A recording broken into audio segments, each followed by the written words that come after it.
everyone. You've reached the Lipstick Leadership Legacy Podcast, and this is JaneTaff the Sage. Deanna Vestal, your career catalyst. Along with our guest, Cecilia Escamilla-Greenwald. All right, and today we're going to have a great conversation. This month we are covering our book, Start With Why by Simon Sinek. And we thought, because we had such a good book discussion last month that Cecilia was a part of, that she would enjoy coming and contributing her thoughts with why she does what she does. Welcome, Cecilia. Thank you for having me. I really enjoyed it last time, and I'm happy to be here today. Yeah, absolutely. Just so our listeners get caught up with who Cecilia is. Now, I mentioned that you're part of our community, but tell our listeners a little bit about you and what you're interested in, and we'll get into the why in a few minutes. So tell us a little bit about yourself. Well, my name is Cecilia Escamilla-Greenwald. I live in Davis with my husband and 3 children, and I'm very happy to be here, and I really enjoyed our discussion the other day. I'm a community advocate. I have worked, I am a commissioner also. I serve on the city's Police Accountability Commission, and I also serve on a county commission that oversees funding from cannabis funds to ensure that they go where they're supposed to go, for children's programs. And I help train people also to advocate for families, children, and other important issues. And in my professional life, that is my professional life, I also do negotiations and labor relations, and I love that, HR. And it's been a very interesting year, as we discussed before, because there's been so many changes and so many opportunities with those changes. Yeah, very nice. So how long have you been doing your advocacy work? Because it sounds like you've been purposeful for a long time with that. Thank you. It's interesting how it has happened. I come from a large family, and since I was young, I was fortunate to have a mom that did this in the community in Chico, where I grew up. And it happened sort of organically. There were people that needed help with community issues, help with their children and how to advocate. And my mom would just step in and help them. And I would be by her side. So at a very early age, I was able to observe a strong woman who reached out to her community and helped them. And what's fascinating, I think, is that she didn't have degrees or an advanced education. It came to her organically. And so I learned that people can do that at any level and with any degree of education. There just has to be this passion. And, sometimes training and knowledge, of course, help as well. But it's just stayed with me over the years, and I gravitate towards it, and people and issues gravitate towards me. And I really enjoy it because it's very rewarding. There's nothing more rewarding than doing work and it doesn't feel like work, because it just comes, organically and naturally. And that's what's so rewarding. Yeah, absolutely. I really love that, Cecilia. Jump in here, Deanna. You've known Cecilia for a while. In fact, you work together, work with each other. So, Deanna, jump in here. Tell us a little bit about what you know about Cecilia and kind of what she didn't mention. Sure, my pleasure. So it is really amazing to listen to you speak to all of our listeners from this perspective, because I do feel up close and personal. As a matter of fact, some of my earliest memories, even though we're close in age, are of Cecilia advocating. When we were younger, she would platform for anything. And before I ever had a clue of what I wanted to do, or if I was even going to college, Cecilia already knew she was slated for politics. And it's a trip, because then she ended up taking an equally as heavy workload. If anyone knows anything about politics, it is incredibly time consuming. And it also requires this capacity of being on. If you're an advocate, you are meeting before large groups, community groups. It's always an on public scenario. But she went down the path in her corporate life that is very similar but different. So in labor relations and HR, it's also now it's laborious, but paperwork wise, administrative tasks. And in fighting for the people through the unions, you would think that is a lot of talking and communicating with groups or with organizing. Reality is in labor law, it's really a lot of, again, research, paperwork, administrative situations, fighting in writing. So it's been very interesting to know her, and then now to be working with her on a professional level, because she has decided that it's time to advocate for herself. And that makes her such a prime candidate for the Lipstick Leadership Legacy community, because we are a group of no nonsense, lots of nonsense, tell it like it is women who really engage on an organic level with diverse groups about so many different issues, and we love to explore divergent viewpoints in respectful ways. And Cecilia brings that to the table in her public life and in the community.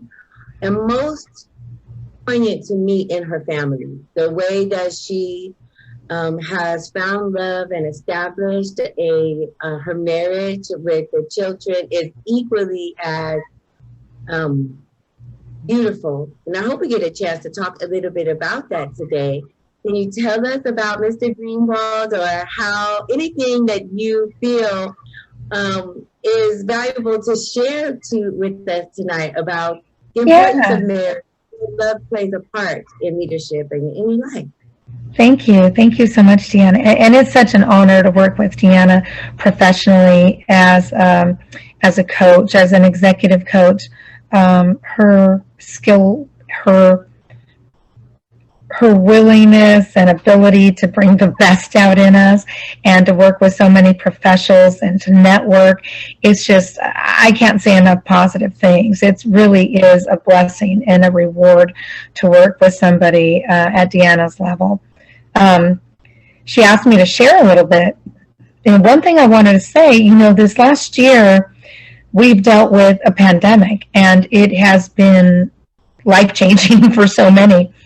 And one thing that we as women, if you don't mind me making a side point here, we've always been multitaskers as women.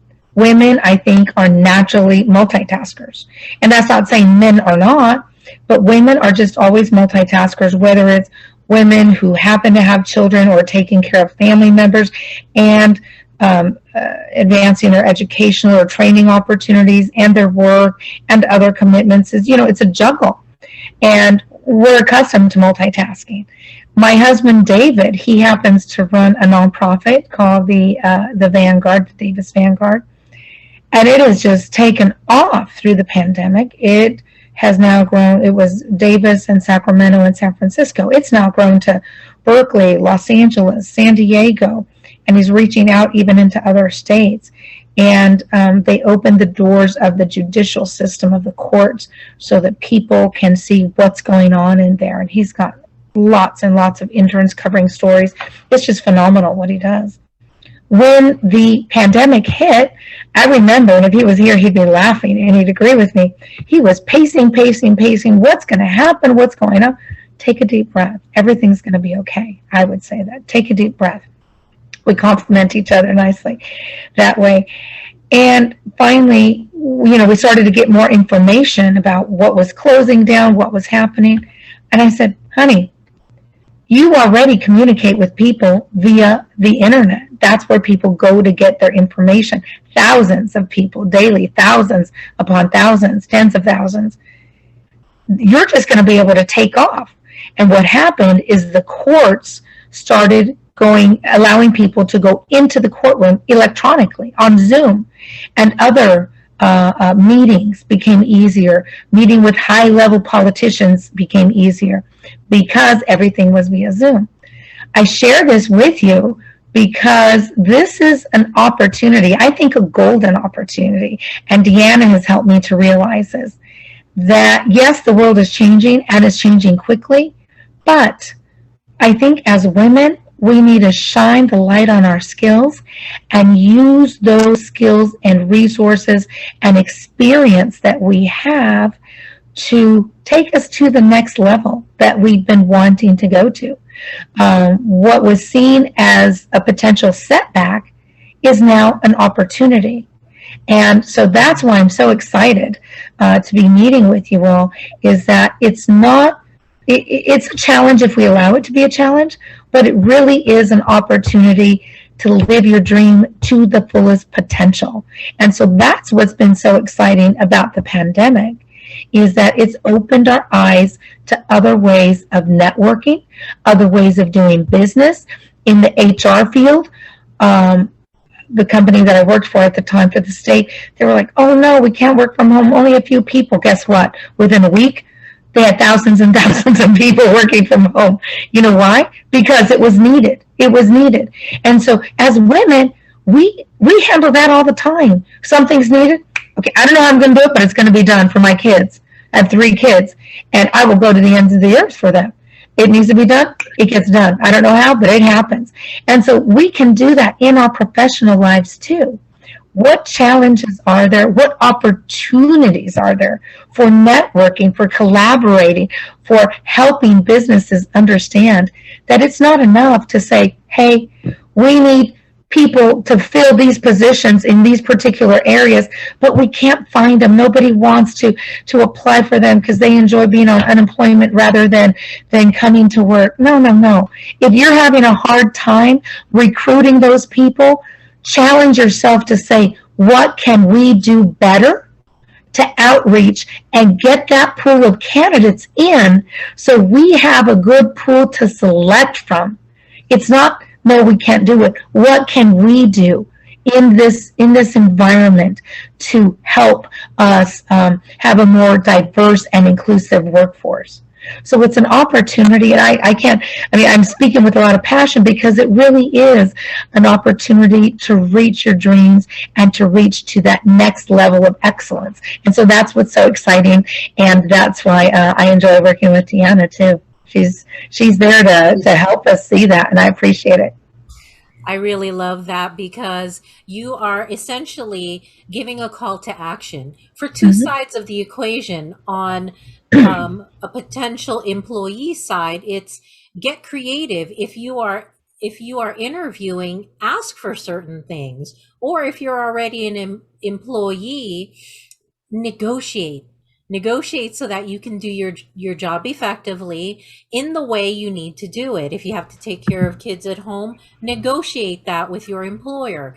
And employers, the call to action is to be flexible, to understand that not everything means butts in seats, right? We're not counting noses in the office. And you know, we women have proven in the workforce that we will get work done no matter where we are, right? And so I think, you know, I love your call to action to both sides of individuals, along with your special story about your husband growing his nonprofit over the pandemic. I've heard a lot of stories like that. So thank you for sharing that, because it is true. If you saw it as an opportunity, it became one of the biggest opportunities. All the boundaries of where I can deliver my service, product, message were blown out the doors. Oh yeah, nobody ever thought we would be in this kind of a situation, and we had to, as communities, as families, as a country, we had to adapt quickly. And yeah, there's challenges out there, but I think if people really, we're all living through challenges, but if people really say, what opportunity, what positive thing can I draw from this challenge? If we challenge ourselves to see that and to meet it, then I think the door really opens up. And I need to say, I sadly lost a brother during the pandemic, and that was very sad. People have lost friends, neighbors, siblings, family members. And if we are able to still handle that, but then say, what can I draw from this that's a positive for my life and the life of my family? I think we can do that. And I think corporations are realizing that they need to do that in order to draw in the workforce that they want to, and hire the people that they want to for the various jobs Yeah. that are opening up, new jobs that they never thought of. Right, right. And that you really don't need to be in a physical office space to do work for a company. No. So many larger companies. I just read an article. It wasn't Harvard Business Review this time. I believe it was Fast Company.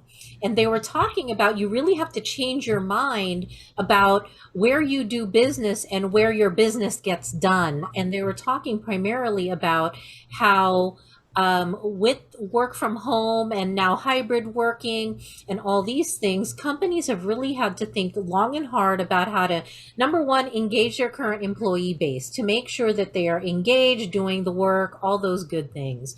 Secondly, allowing their employee base with all the other pressures. Not every school district's open. Not, some decided because of the pandemic and the scares for health and potential health issues with their own family members, that they decided to keep their kids at home, even if their school district's open.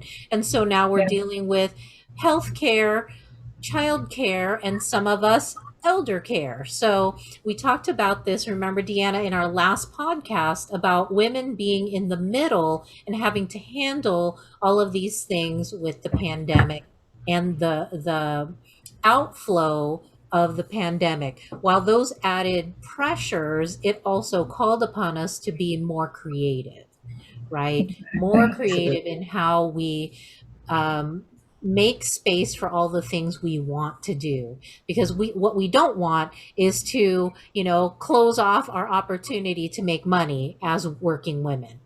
Right. The trend that I think you're both tapping into in a way here, because yes, the pandemic has been a whirlwind and women tend to pivot. We are natural born jugglers, and there was no normal suddenly for over a year. And as the world is reopening, it's requiring even a more of a pivot. Okay, so yes, it's reopening, but we're not getting back to normal. We're actually acclimating once again to a new normal. And so it's caused a lot of split, even more splits. But for us, the three of us who were already naturally engaging with a lot of people, it's a case for working with a business coach, first of all, because now you get to see you being the candidate, you being the small or medium business owner, or even in mainstream corporate, in leadership.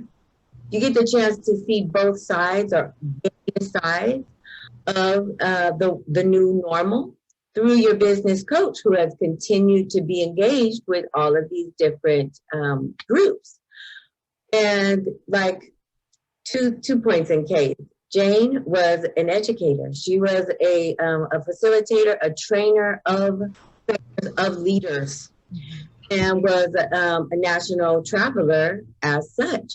So of course, her job stopped overnight. Like May 15th, she was traveling. May 16th, she was not. Yeah. This all began last year in March. Or 2 years ago now. You know what I'm trying to say. And so the point being that in that pivot now, you are engaging one-on-one, more like a round table discussion with employees, leaders with executive leadership teams and business owners, getting to bring this breadth, this wealth of knowledge and expertise from all over the country direct to the company is going to benefit, which is organic transformation that you can then share with other people, other leaders who are interested in following suit.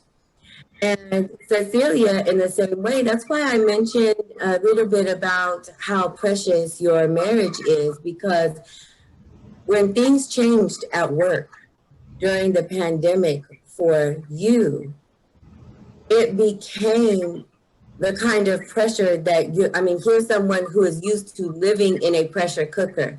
Change is constant. a long list of things to do is constant, and changes throughout the day are just welcomed. And suddenly now, because the communication shift, it wasn't making sense, it wasn't clicking.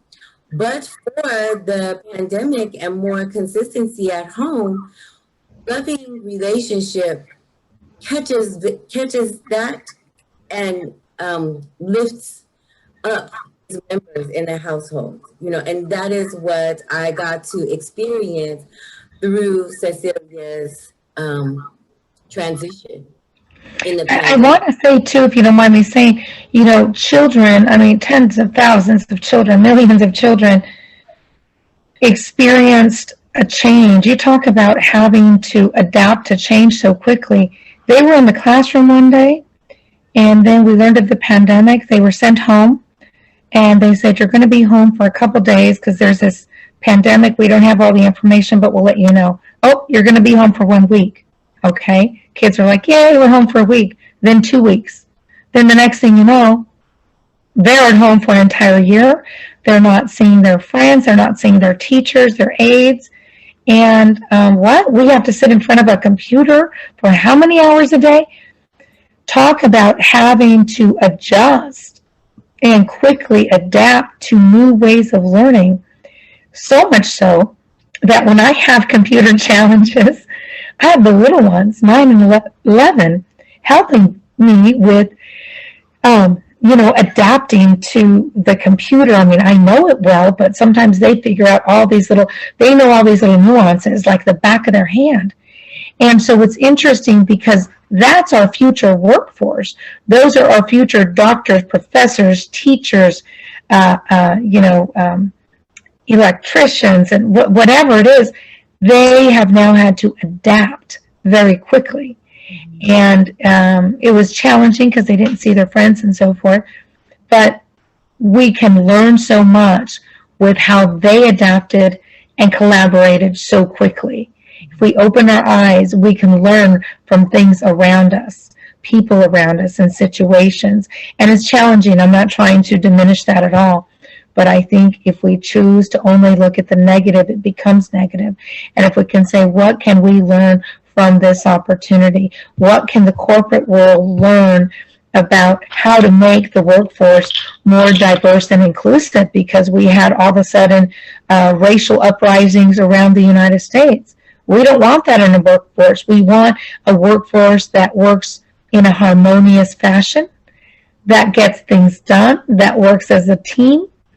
When challenges come up, we communicate and we work through those challenges. How do we do that now when all this uprising is happening everywhere? Well, we can bring someone in or bring in a team to help us look at how we can talk about and learn more about inclusiveness, diversity, and how to listen and understand and share and collaborate with people who are different than us. That is now a big thing for corporations to do, and it's important for them to do. So, this is it's been a wonderful opportunity, and I've really enjoyed having a corporate coach to work with me and work through all this. Because it's very rewarding. It's been very rewarding. In the midst of the challenges, there has been a lot of growth, understanding, and I think a lot of good achievement too. Yeah, and I want to really chime in on that point too, where I believe family and support is really important. What Yeah. we all as a world went through with the pandemic, lockdowns globally, what really made the difference from those who thrived and those who did not really is a support system. Whether it be a network of family, friends, or professionals that you reached out to, a network is so important. Having people to lean on, being able to bounce ideas, both good ideas and frustrated ideas and everything in between. And I think that really makes a difference. And so that's why we advocate so much for community. Take people, whether it be from diverse backgrounds, beliefs, etc., but to come together to have community with one another and to listen and to be to clearly speak your position as well in an understanding way is what we discovered really made the difference between the make it or break it, and that's just the Absolutely. theme I've been seeing with people who thrived. They had people to support them, to help them vet their new ideas, to help them work through concepts that they had never thought about before, proposals to their work environment that now they're forced to think in different ways, but they're at the end of their ideas. And so they have another group of even girlfriends who are meeting on happy hour Zoom. I had a group who was doing that. We all got sent home one day, and we just started spitballing during our Zoom happy hour because we were all stuck here behind our computers. So now we can talk about, okay, this is my struggle. I want to overcome it, but I don't know how. What's your ideas, friends? Wow. Right? And this is how I committed to starting a podcast. It's like, okay, if I can't talk to the normal group of people I usually talk to, I'm just going to talk to them this way and engage individuals that probably I've never met before with ideas, concepts that I've learned that I would otherwise be delivering in a training concept. And so, this is how this came about for me. My friends really encouraging me and kind of cheering me on, finding Deanna as a great partner to say, I can do that with you. I'll try it out. And, being flexible, going ugly early, trying something we've never tried before, laughing a lot at ourselves. That's the most. Yeah, Right. having Yes. humor about And it. it was very important. Absolutely. Because it was for me too. That feeling, because some of us have supportive family and supportive friends, and some of us have that, like me, and still did not know at the beginning of the pandemic how to explain the feeling of no one else knows what I'm going through. And I believe other leaders now that I did find a Me Too group, someone that I could share with openly, and then hear, you know what, me too. Yeah. And it helped me to see that there were other opportunities even before that. And some of the guests that we have had on the show over our last 23 episodes now, who also opened up to say, me too. Me too. And when life is chaotic, especially for us as women who are used to chaos, and if so, that means if it feels chaotic to us, it's beyond the traditional or typical. That can be a lonely place. Yeah. And in Jane's vernacular of sparking your brilliance, like get it out, find a Me Too partner or a group where you can kind of vent, if you will. But make sure that group is going to help you dust off the negativity and be innovative, get creative, have more fun.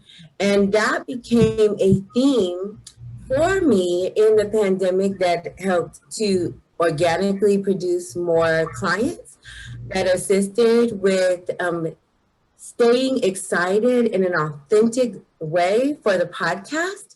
And also, as we began to grow with our comfortability online, we started designing our community with more intention around who is the Lipstick Leadership Legacy target member. Mm-hmm. And I tell you, it's as if we did a campaign. I mean, people started showing up organically. And here we are in this circle of leaders right now today. And I want to talk about how this relates to our why. Why does it light you up, either one of you, to be on a podcast or in a conversation with women like us? I will say it excites me, and it inspires me, it empowers me.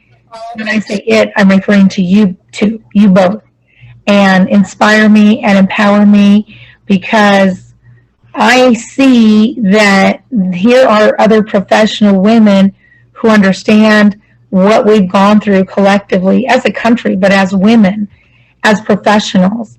And even though we've gone through those challenges, yes, we've had challenges, but we've worked through them.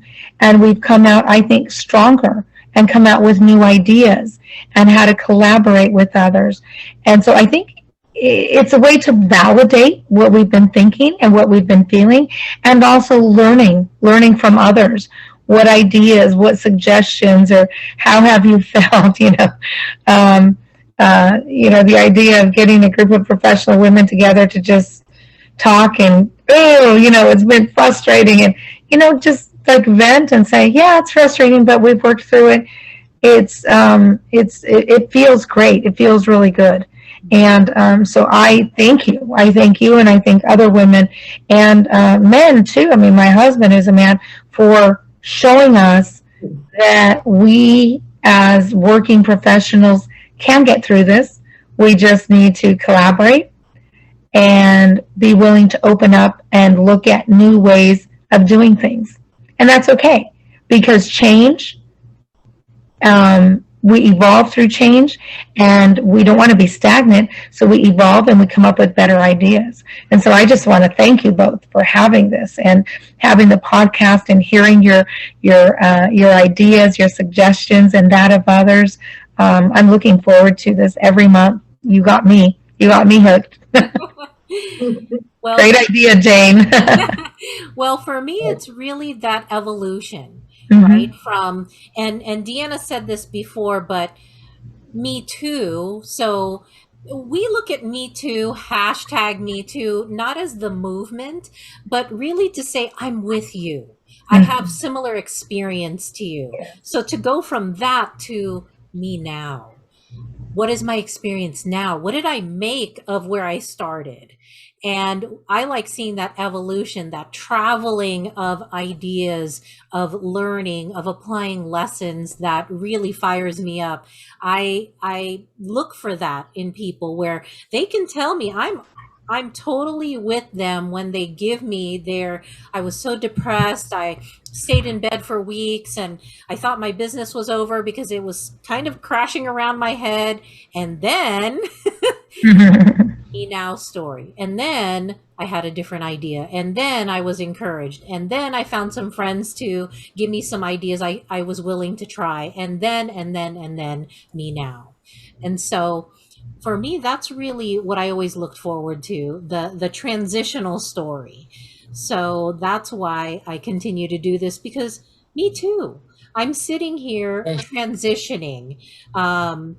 And like I said, the genesis of this entire podcast was so I could have something meaningful to do that was of service to other women just like me, going through the same mental orientations and challenges and environmental things going on and challenges, and still moving forward. And that really was Amen. Absolutely. And that's why I want to talk a little bit more about our book club scenario as well, because we have our podcast that airs every single week, but in the community, we also read a book every month and then meet to talk organically about the concepts. And that has really been really in line with how we are building this relationship with the community, because the Me Too to Me Now movement, as you just explained, requires creativity. It requires a group, a tribe, people who you can trust. And it also is layered, though, with our expertise. And for those of us in leadership, we have our go-to books, things that we have built principles of leadership upon.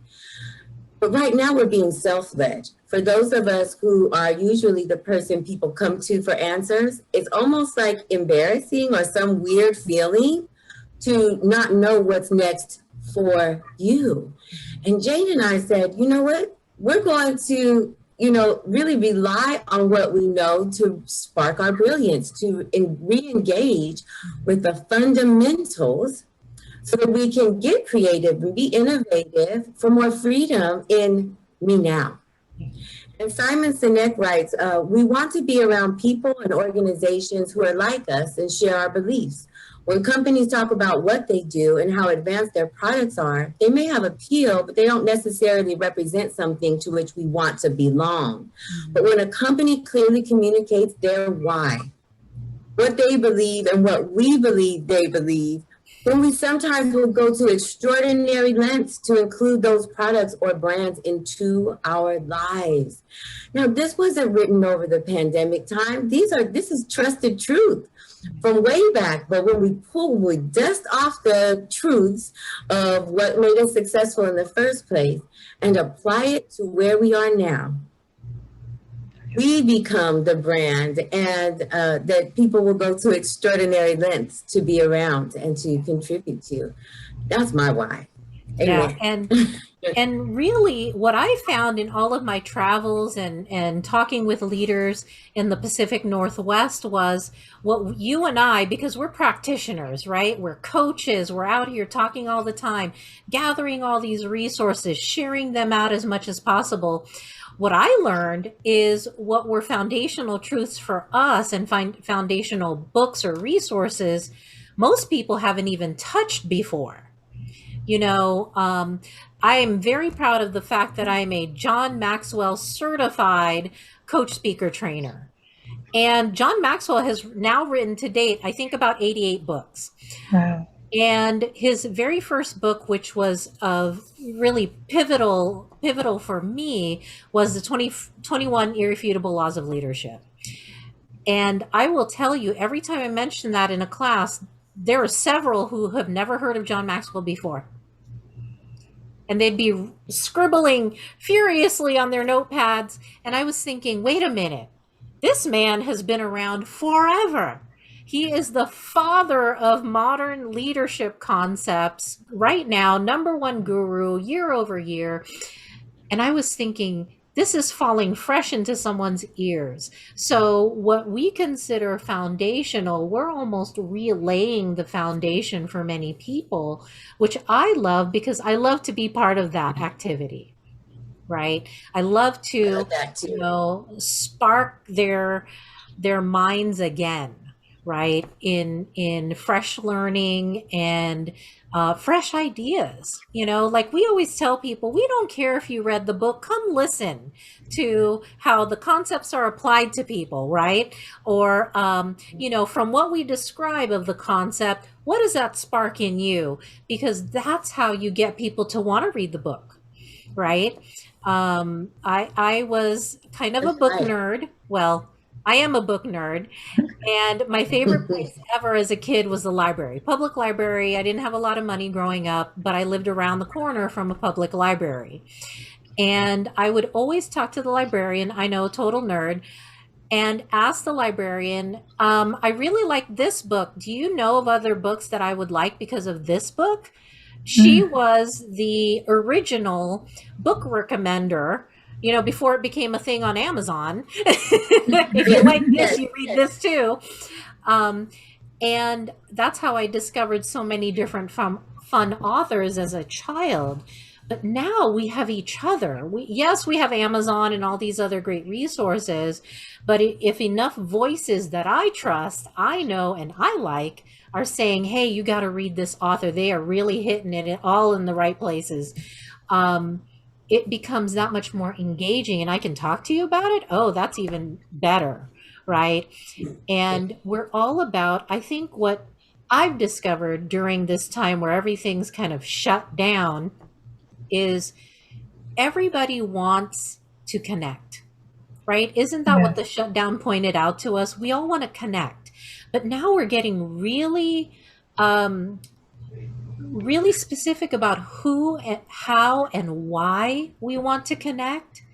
We are looking for connections that expand our thought processes in a real significant way. They help us be creative and flexible, right? and give me some new learning that fires up these brain cells, right? And I think that's why we go out and try to find like-minded or learning-oriented groups, because it fires our brain up. And over the pandemic, some of us feel like, oh my gosh, here I am again in front of my computer, feeling like a robot. And, you know, these environments that we create and purposely join is to really help keep that fire going inside, because we're amazing. Right. You know, we as a group are pretty amazing. I don't know about you, but I've been watching TikToks, and I'm not talking about the dancing kind. I was just talking to my daughter. My youngest one is 16. And I was telling her, I said, I know you're sick of me talking about TikToks, but it's interesting how many business owners are on TikToks showing their business products, sharing their business concepts, counseling people on TikTok, you know, encouraging people on TikTok, acknowledging people on TikTok. And however people feel about TikTok, it's become the 1 minute wonder for all things you ever want to know and don't want to know about the world. Even elected officials and candidates are now using TikTok. Yeah, that was a surprise to learn. But I agree with you. People want to learn. I mean, as humans, people thrive on learning, whether it's music, books, ideas. And now we have this new way of learning and sharing ideas via Zoom. And it's not just limited to our immediate environment. I mean, we're in different cities, and here we are talking. My husband that I mentioned, he's talking to people across the U.S. and people that are high-level people that are hard to get to, but they're available now. And so in the business world, we need to recognize that. And then we as people in the workforce need to, as professionals, we need to realize that. Don't be afraid to reach out to somebody. Maybe there's somebody you've read their book, or I wonder what their thoughts are. Don't be afraid to email them, or request an email, maybe a response. You'd be surprised, because people are available now, and they're busy, but they have more accessibility, or have more access to them. And you'd be amazed. People can reach out to them and get answers. And so I challenge people to do that. And I'm challenging myself to do that as well. It's amazing. This pandemic has made us open our eyes to. Yeah, you got that right. Absolutely. I joined an organization that is nationwide, and I'm dealing with people nationally. I'm working with people nationally now. And I'm so excited about that.